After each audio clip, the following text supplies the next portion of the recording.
ಎಲ್ಲ ವೀಕ್ಷಕರಿಗೂ ಆತ್ಮೀಯವಾದಂತಹ ನಮಸ್ಕಾರ. ನನ್ನ ಹೆಸರು ಚೇತನ್ ಚಲಕರಿ ಅಂತ, ವೀರಕುಮಾರ ಸಂಘದ ಸದಸ್ಯರಾಗಿದ್ದೀನಿ. ಮೊದಲನೇದಾಗಿ ದೇವಸ್ಥಾನದ ಒಂದು ಇತಿಹಾಸ ಏನು ಅಂತಂದರೆ, ನಮ್ಮ ದೇವಸ್ಥಾನದಲ್ಲಿ ಇದರ ಇತಿಹಾಸ ಎಷ್ಟು ವರ್ಷದಿಂದ ಇಲ್ಲಿದೆ ಅನ್ನೋದ್ರ ಬಗ್ಗೆ ಯಾವುದೇ ಆದಂಥ ಲಿಖಿತ ಮಾಹಿತಿ ಇರಲಿಲ್ಲ.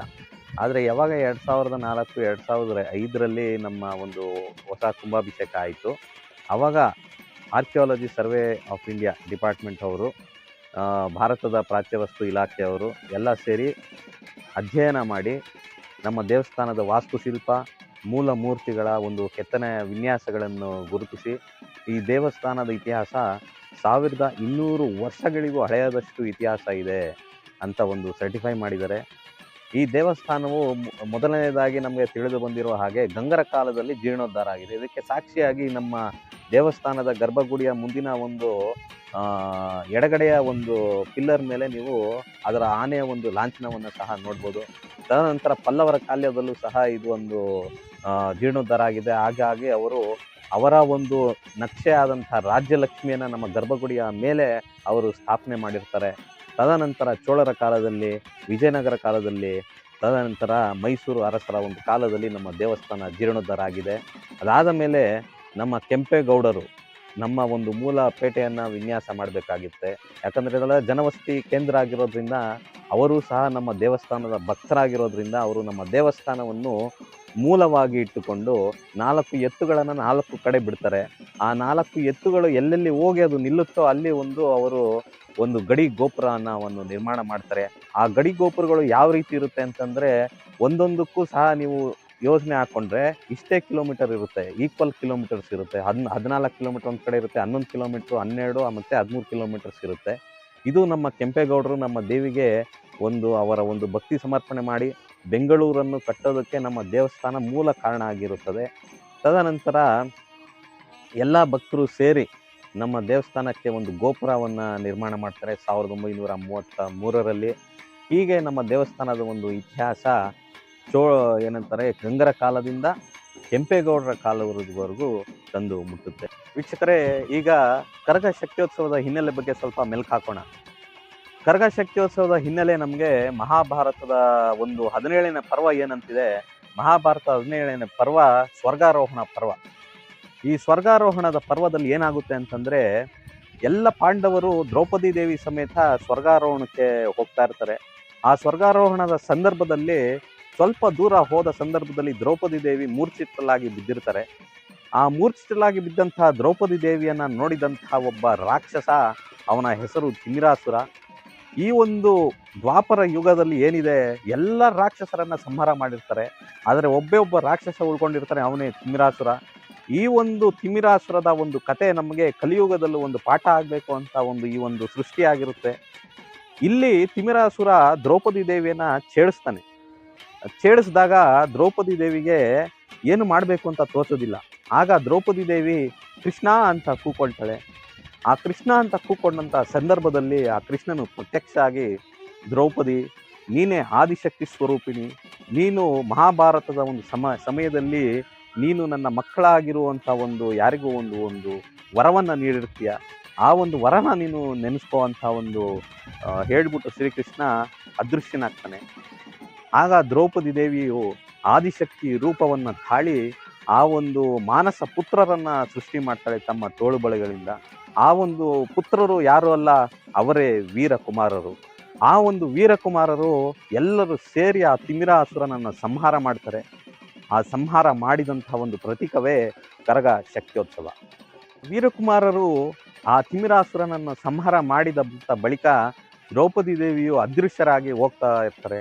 ಆಗ ಈ ವೀರಕುಮಾರರಿಗೆ ಏನು ಮಾಡಬೇಕು ಅಂತ ದಿಕ್ಕು ತೋಚಲ್ಲ. ಆ ಒಂದು ಸಂದರ್ಭದಲ್ಲಿ ಅವರ ಕೈಯಲ್ಲಿ ಇರುವಂತಹ ಒಂದು ಹರಿತವಾದಂತಹ ಖಡ್ಗಗಳಿಂದ ಅವರು ತಮ್ಮ ಎದೆ ಮೇಲೆ ದ್ರೌಪದಿ ದೇವಿ ದಿಕ್ಕು ತೋರು ಅಮ್ಮ ಅಂತ ಒಂದು ಎದೆ ಮೇಲೆ ಬಡ್ಕೊಂತಾರೆ. ದಿಗ್ ಢಿ ಅಂತ ಬಡ್ಕೊಂತಾರೆ. ಆ ಒಂದು ಪ್ರತೀಕದಿಂದ ದ್ರೌಪದಿ ದೇವಿಯು ತನ್ನ ಒಂದು ಮಕ್ಕಳು ಈ ರೀತಿ ಅನುಭವಿಸ್ತಾ ಇದ್ದಾರೆ ಅಂತ ಹೇಳಿ ಪ್ರತ್ಯಕ್ಷ ಆಗಿ ಒಂದು ವರವನ್ನ ನೀಡ್ತಾರೆ. ಆ ಒಂದು ವರವ ಏನಂತಂದ್ರೆ, ಚೈತ್ರ ಮಾಸದ ಶುಕ್ಲ ಪಕ್ಷದಲ್ಲಿ ದ್ರೌಪದಿ ದೇವಿಯು ಭೂಮಿಗೆ ಬಂದು ಯಾರು ನನ್ನನ್ನು ನೆನೆಸ್ತಾರೆ ಅವ್ರಿಗೆಲ್ಲ ಆಶೀರ್ವಾದ ಮಾಡಿ ಹೋಗ್ತೀನಿ ಅಂತ ವರವನ್ನ ನೀಡ್ತಾರೆ. ಹಾಗೂ ಇದೇ ಸಂದರ್ಭದಲ್ಲಿ ವೀರಕುಮಾರರ ಜೊತೆ ಸಹ ಇರ್ತೀವಿ ಅಂತ ಒಂದು ವರವನ್ನ ನೀಡ್ತಾರೆ. ಈ ರೀತಿ ವರವನ್ನ ಕೊಟ್ಟ ದ್ರೌಪದಿ ದೇವಿಯು ವೀರಕುಮಾರಿಗೆ ಸ್ವಲ್ಪ ಜವಾಬ್ದಾರಿಯನ್ನು ಸಹ ನೀಡಿರ್ತಾರೆ. ಅದೇನಂತಂದ್ರೆ, ಭೂಮಿ ಮೇಲೆ ಅನೇಕ ತಿಮಿರಾಸುರರು ಇರ್ತಾರೆ ಕಲಿಯುಗದಲ್ಲಿ. ಆ ಒಂದು ತಿಮಿರಾಸುರರನ್ನ ಸಂಹಾರ ಮಾಡುವಂತಹ ಜವಾಬ್ದಾರಿ ನಿಮ್ಮ ಮೇಲಿದೆ. ಅದ್ಯಾವ ವರ ಅಂತಂದ್ರೆ, ಯಾವ ಜವಾಬ್ದಾರಿ ಅಂತಂದ್ರೆ, ಸ್ತ್ರೀ ರಕ್ಷಣೆಯನ್ನ ಮಾಡಬೇಕು, ಭೂರಕ್ಷಣೆಯನ್ನ ಮಾಡಬೇಕು, ಹಾಗೂ ಗೋರಕ್ಷಣೆಯನ್ನ ಮಾಡಬೇಕು ಅಂತಹ ಒಂದು ವರವನ್ನ ನೀಡ್ತಾರೆ ದ್ರೌಪದಿ ದೇವಿಯು. ಆ ಒಂದು ಸಂಕೇತವಾಗಿಯೇ ಕರಗ ಶಕ್ತ್ಯೋತ್ಸವ ಚೈತ್ರ ಮಾಸದ ಶುಕ್ಲ ಪಕ್ಷದ ಸಪ್ತಮಿಯ ದಿನದಂದು ಪ್ರಾರಂಭವಾಗಿ ಚೈತ್ರ ಪಕ್ಷದ ಬಿದಿಗೆ ದಿನದಂದು ಸಂಪೂರ್ಣವಾಗುತ್ತೆ. ಪೌರ್ಣಮಿಯಂದು ಕರಗ ಶಕ್ತ್ಯೋತ್ಸವ ನಡೆಯುತ್ತೆ. ಅದರ ಹಿಂದಿನ 3 ದಿನಗಳ ಕಾಲ ದ್ರೌಪದಿ ದೇವಿಯನ್ನು ಹಸಿ ಕರಗದ ರೂಪದಲ್ಲಿ ಆಹ್ವಾನಿಸಿದರೆಗೆ ಎಲ್ಲರಿಗೂ ದರ್ಶನವನ್ನು ನೀಡಿ, ಕೊನೆಯದಾಗಿ ಶಕ್ತಿ ರೂಪದಿಂದ ಎಲ್ಲ ಜನರಿಗೂ ದರ್ಶನವನ್ನು ನೀಡಿ ಮಿಂಚಿ ಮಾಯವಾಗುವಂತಹ ಒಂದು ಆಚರಣೆಯೇ ಕರಗ ಶಕ್ತ್ಯೋತ್ಸವ. ವೀಕ್ಷಕರೇ, ಕರಗ ಶಕ್ತ್ಯೋತ್ಸವ ಪ್ರಾರಂಭವಾಗೋದು ಧ್ವಜಾರೋಹಣದಿಂದ. ನಮ್ಮ ಕರಗ ಶಕ್ತ್ಯೋತ್ಸವ 11 ದಿನಗಳ ಒಂದು ಆಚರಣೆಯಾಗಿರುತ್ತದೆ. ಈ ಧ್ವಜಾರೋಹಣಕ್ಕೆ ಅದರದೇ ಆದಂತಹ ಒಂದು ಮಹತ್ವ ಇದೆ. ಈ ಧ್ವಜ ಜರಗೇನಹಳ್ಳಿ ಗ್ರಾಮಸ್ಥರು ಹಿಂದಿನ ವರ್ಷವೇ ಗುರುತು ಮಾಡಿ ಅದಕ್ಕೆ ಪೋಷಣೆ ಮಾಡಿ ಅದಕ್ಕೆ ಸಂರಕ್ಷಣೆ ಮಾಡ್ತಾ ಇರ್ತಾರೆ. ಇದಕ್ಕೆ ಇಷ್ಟೇ ಗೇಣುಗಳಿರಬೇಕು ಅಂತ ಒಂದು ಮಹತ್ವ ಇದೆ. 68 ಗೇಣುಗಳೇ ಇರಬೇಕು ಅಂತ ಒಂದು ರೂಢಿ ಪದ್ಧತಿ ನಮ್ಮ ಬೆಂಗಳೂರು ಕರಗ ಶಕ್ತ್ಯೋತ್ಸವದಲ್ಲಿ ಮಾತ್ರ ಇರೋದು. ಈ 68 ಗೇಣುಗಳು ಏನು ಅಂತಂತ ನೀವು ಸೈಂಟಿಫಿಕ್ ಆಗಿ ಹುಡುಕೋದಕ್ಕೆ ಹೋದರೆ ನಮ್ಮ ಬ್ಯಾಕ್ ಬೋನ್ ಏನಿದೆ ಅದಕ್ಕೆ ಅದು ಸಂಬಂಧಪಟ್ಟಿರುತ್ತದೆ. ಈ 68 ಗೇಣುಗಳಿಂದ ಪ್ರಾರಂಭವಾಗುವಂಥ ನಮ್ಮ ಧ್ವಜಾರೋಹಣ ಆಗುವಂಥ ಒಂದು ಸಂದರ್ಭದಲ್ಲಿ ಅದು ದೇವಿಯನ್ನು ಹಾಗೂ ದೇವತೆಗಳನ್ನು ಭೂಮಿಗೆ ಧರೆಗೆ ಆಹ್ವಾನಿಸುವ ಒಂದು ಪದ್ಧತಿಯಾಗಿರುತ್ತೆ. ಈ ಧ್ವಜಾರೋಹಣದ ಸಂದರ್ಭದಲ್ಲಿ ಎಲ್ಲ ಕುಲಸ್ಥರನ್ನು ಅವರ ಮನೆಗೆ ಹೋಗಿ ಗೌರವಯುತವಾಗಿ ಒಂದು ಮೇಳ ವಾದ್ಯಗಳಿಂದ ಅವರನ್ನು ನಮ್ಮ ದೇವಸ್ಥಾನಕ್ಕೆ ಕರೆತರ್ತೀವಿ. ಯಾರ್ಯಾರು ಅಂತಂದರೆ, ಮೊದಲನೇದಾಗಿ ಗೌಡರ ಗಣಾಚಾರಿಗಳು, ಗಂಟೆ ಪೂಜಾರಿಗಳು, ಪೋತರಾಜು ಪೂಜಾರಿಗಳು ಹಾಗೂ ಕರಗ ಹೊರುವ ಪೂಜಾರಿಗಳನ್ನು ಅವರವರ ಮನೆಗಳಿಗೆ ಹೋಗಿ ಮೇಳ ವಾದ್ಯಗಳ ಮುಖಾಂತರ ಅವರನ್ನು ನಾವು ದೇವಸ್ಥಾನಕ್ಕೆ ಆಹ್ವಾನಿಸಿ ನಮ್ಮ ಒಂದು ಕರಗ ಶಕ್ತ್ಯೋತ್ಸವವನ್ನು ಯಾವುದೇ ಅಡೆತಡೆಗಳಿಲ್ಲದೆ ಸುಸೂತ್ರವಾಗಿ ನಡೆಸ್ಕೊಡ್ಬೇಕು ಅಂತ ಎಲ್ಲ ವೀರಕುಮಾರರು ಎಲ್ಲರೂ ಸೇರಿ ಅವರನ್ನು ನಮ್ಮ ದೇವಸ್ಥಾನಕ್ಕೆ ಆಹ್ವಾನ ಮಾಡ್ತೀವಿ. ಇದು ಒಂದು ಪ್ರಮುಖವಾಗಿ ನಡೆಯುವಂಥ ಒಂದು ಘಟನೆ.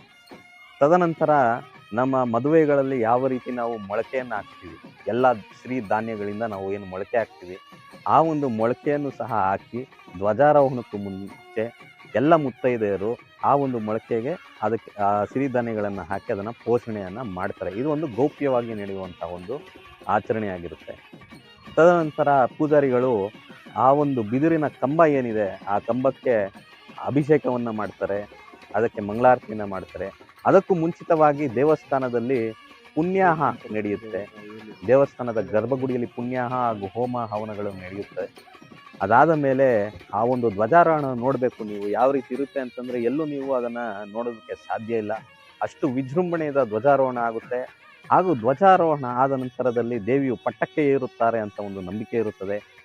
ದೇವತೆಗಳು ಸಹ ನಮ್ಮ ಭೂಮಿಗೆ ಬಂದಿರ್ತಾರೆ ಅಂತ ಒಂದು ನಂಬಿಕೆ ಇರುತ್ತೆ. ಧ್ವಜಾರೋಹಣದ ನಂತರ ಮೊದಲನೇ ದಿನದ ಪೂಜೆ ನಡೆಯುತ್ತೆ. ಮೊದಲನೇ ದಿನ ನಾವು ಹೋಗೋದು ಕಬ್ಬನ್ ಪಾರ್ಕ್ ಹಿಂದಿನ ಕಾಲದಲ್ಲಿ ನಾವು ಉಪ್ಪಿನ ಕುಂಟೆ ಅಂತ ಕರಿತಾ ಇದ್ವಿ, ಹಾಗೂ ಅದನ್ನು ಕುಂತಿ ವನ ಅಂತಲೂ ಸಹ ನಾವು ಕರೀತಾ ಇರ್ತೀವಿ. ಈ ಒಂದು ಕುಂತಿ ವನದಲ್ಲಿ ನಾವು ವನದುರ್ಗೆಯನ್ನು ಪೂಜೆ ಮಾಡ್ತೀವಿ. ಅಲ್ಲಿ ಕುಂತಿ ದೇವಿಯನ್ನು ಸಹ ನಾವು ಪೂಜೆ ಮಾಡಿ ಅವರ ಅಪ್ಪಣೆಯನ್ನು ಸ್ವೀಕಾರ ಮಾಡೋದಕ್ಕೆ ಮೊದಲನೇ ದಿನ ಹೋಗ್ತೀವಿ. ಈ ಕುಂತಿದೇವಿ ಎಲ್ಲಿರ್ತಾರೆ ಅಂತ ಎಲ್ಲರಿಗೂ ಆಶ್ಚರ್ಯ ಆಗ್ಬೋದು. ಕುಂತಿದೇವಿ ಹಾಗೂ ಆ ವನದುರ್ಗ ಇರುವಂಥ ಒಂದು ಸ್ಥಳವೇ ನಮ್ಮ ಕಬ್ಬನ್ ಪಾರ್ಕಲ್ಲಿರುವಂಥ ಒಂದು ಹೊಂಗೆ ಮರ. ಈ ಒಂದು ಕುಂತಿ ದೇವಿ ಹಾಗೂ ವನದುರ್ಗೆಯರು ಸಾಕ್ಷಾತ್ ಹೊಂಗೆ ಮರದಲ್ಲಿ ವಾಸವಿರುತ್ತಾರೆ. ಆ ಹೊಂಗೆ ಮರದಲ್ಲಿ ವಾಸವಿರುವಂಥ ಒಂದು ಕುಂತಿದೇವಿ ದ್ರೌಪದಿ ದೇವಿಯ ಒಂದು ಅತ್ತೆಯ ಮನೆ ಎಂದು ಸಹ ಒಂದು ಭಾವನೆ ನಮ್ಮ ವನಿಕುಲ ಕ್ಷತ್ರಿಯ ಕುಲ ಬಾಂಧವರಲ್ಲಿದೆ. ಅಲ್ಲಿ ಅವರ ಅಪ್ಪಣೆಯನ್ನು ಕೇಳಿಕೊಂಡು ದ್ರೌಪದಿ ದೇವಿಯು ತದನಂತರ 7 ಸುತ್ತಿನ ಕೋಟೆಗೆ ಹೋಗುತ್ತೆ.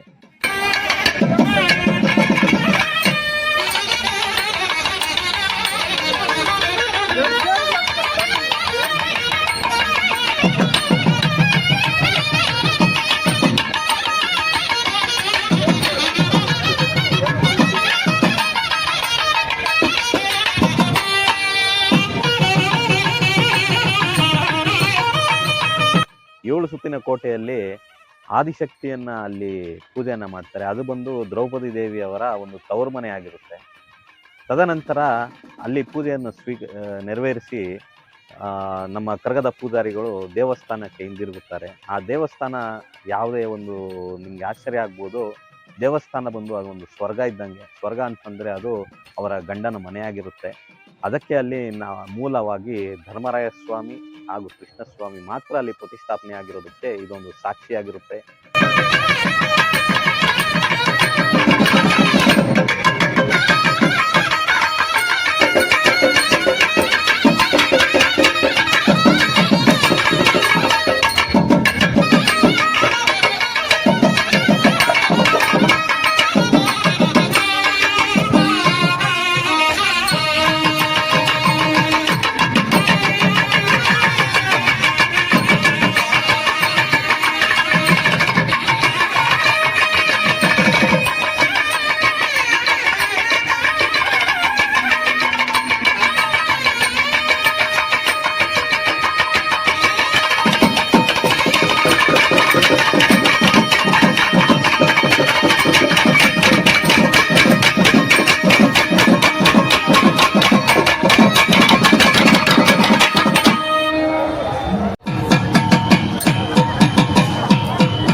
ವಿಡಿಯೋ ನಿಮಗೆ ಇಷ್ಟವಾದರೆ ನಮ್ಮ ಮುಂದಿನ ಪ್ರಯಾಣಕ್ಕೆ ನಿಮ್ಮ ಕಿರು ಕಾಣಿಕೆಯಿಂದ ಕೈ ಹಿಡಿಯಿರಿ.